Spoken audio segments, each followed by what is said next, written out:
Le numérique en soutien aux réalisateurs engagés. En juillet 2019, le gouvernement princier et la Fondation Prince Albert II de Monaco signaient un accord avec la société de production du réalisateur Luc Jacquet.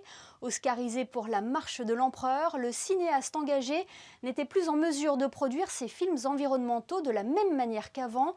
Il s'est alors tourné vers une levée de fonds d'un nouveau genre, une ICO, avec le soutien de la principauté. Bonsoir Luc Jacquet. Bonjour.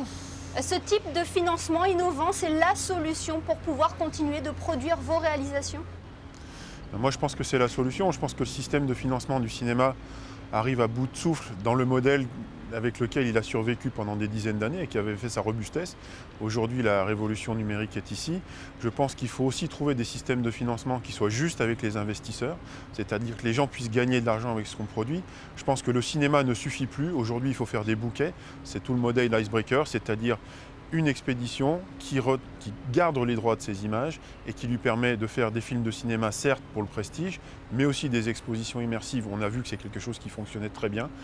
Toujours le vieux modèle de la télévision, mais qui permet de toucher un très très large public, et aussi une orientation très forte vers la pédagogie, vers les ONG, vers les éducateurs, pour arriver à partager nos expériences et nos savoir-faire.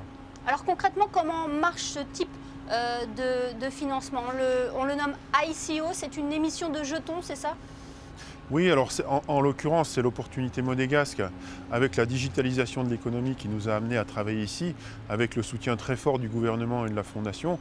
Il faut trouver des modèles qui nous permettent d'acquérir un poids suffisant dans les investissements pour aller chercher des négociations qui soient favorables, qui nous permettent de garder les droits encore une fois. Et ce modèle des STO, telle qu'elle est mise en place à Monaco aujourd'hui, est exactement la solution qu'il nous faut. Et encore une fois, comme je vous le disais, il est important pour moi que les investisseurs qui viennent travailler avec nous, qui viennent donner leur argent pour travailler, puissent avoir une rentabilité maximum sur ce qu'on fait aujourd'hui. Et c'est l'occasion aussi de toucher un autre public d'investisseurs, pas forcément des personnes qui travaillent dans l'industrie du cinéma, mais qui sont par exemple réceptives à votre message. Oui, parce que tout ce qu'on fait a un sens, c'est ce qu'on appelle de l'investissement à impact. Moi aujourd'hui, ce qui m'importe, c'est de travailler sur des synergies, sur des choses qui sont collaboratives. C'est vrai que moi, je veux des investisseurs aujourd'hui. Ça, c'est un retour d'expérience aussi. Il y a des gens qui sont venus investir sur mes films, mais le système de droit, de rang, qui est très complexe dans l'industrie du cinéma, ne leur a pas permis de remonter leur investissement. C'est pour ça que moi, j'ai voulu inventer quelque chose de tout à fait nouveau.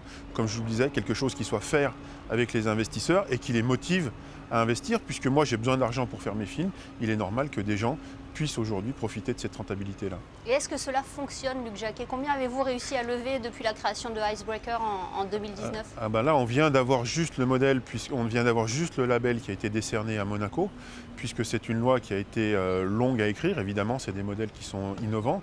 Donc on vient d'avoir le label, donc on lance la levée de fonds. On lance la levée de fonds sur un premier modèle qui est un modèle d'expédition qu'on va tourner en Extrême-Orient russe. Je vous reparlerai de ça dans un mois, mais effectivement, pour l'instant, on a des retours extrêmement favorables parce qu'on sentait qu'il y avait une attente sur ce mode de financement. Et voilà, en tout cas, les choses se présentent bien, si je puis dire. Vous parliez tout à l'heure du soutien du gouvernement princier, celui de la Fondation Prince Albert II de Monaco. C'est un soutien important d'un pays qui est très impliqué dans le domaine de la protection de l'environnement depuis des décennies. Moi, évidemment, c'est quelque chose d'extrêmement important. Le poids politique du souverain, aujourd'hui, son engagement politique sur la préservation de la planète est pour moi un gage de confiance, de fiabilité. Ça me permet de mettre dans ce sillage, dans ce trait de négociation qu'il a engagé de manière très forte sur les questions de l'océan, sur les questions climatiques, sur les questions de la biodiversité. Moi, je suis dans un environnement qui est politiquement très favorable, économiquement favorable avec le programme Expanded Monaco.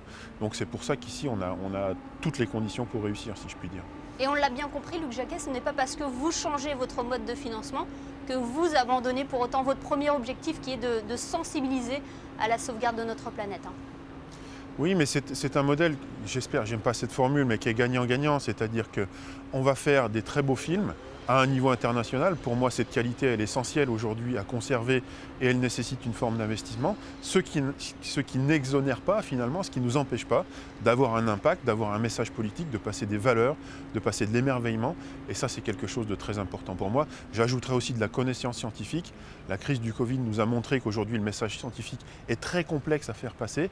On sait vulgariser, ça c'est des choses qu'on sait faire et je pense qu'on va le faire encore davantage aujourd'hui. Et on a hâte de suivre cette première production. Merci beaucoup Luc Jacquet d'avoir été avec nous. Merci à vous, grand merci, au revoir.